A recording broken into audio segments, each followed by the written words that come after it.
অনেক আগের কথা, বাংলার এক শান্ত সবুজ গ্রাম, নাম হরিডাঙ্গা।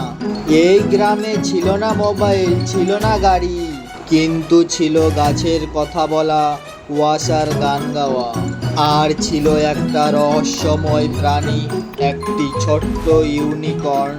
গ্রামের লোকেরা তাকে বলতো ওই যে পাগলা ঘোড়া, রঙিন শিং নিয়ে নাচে কুয়াশায়।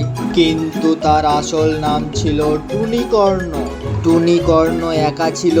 সে প্রতিদিন সকালে মাঠে গিয়ে ধান গাছের সাথে কথা বলতো, পুকুরের মাছদের হাসাতো, আর রাত হলে পুরো গ্রামকে গান গিয়ে শোনাতো।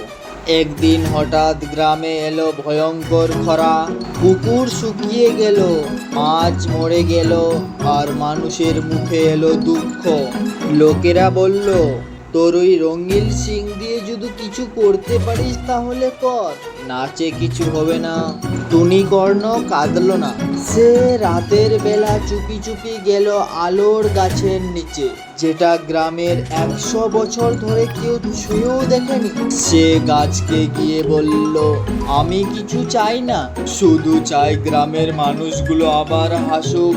গাছের পাতাগুলো নড়ল, শিং ঝলসে উঠল রঙে, আর সকাল হতেই দেখা গেল আকাশ থেকে বৃষ্টি পড়ছে শুধু হরিডাঙ্গার উপর। ধান গাছ মাথা তুলল, পুকুরের মাছ নাচলো, আর গ্রামের মানুষ বলল, ও আর পাগল না, ও আমাদের রক্ষা কর্ণ। এরপর থেকে হরিগ্রাম হয়ে ওঠে বাংলার প্রথম ইউনিকর্ন গ্রাম, যেখানে প্রতি সন্ধ্যায় শিশুরা বসে গল্প শুনে টুনিকর্ণর কাছে। আর টুনিকর্ণ শিখায় যে নিজের গ্রামের জন্য ভালো চায় সেই আসল নায়ক।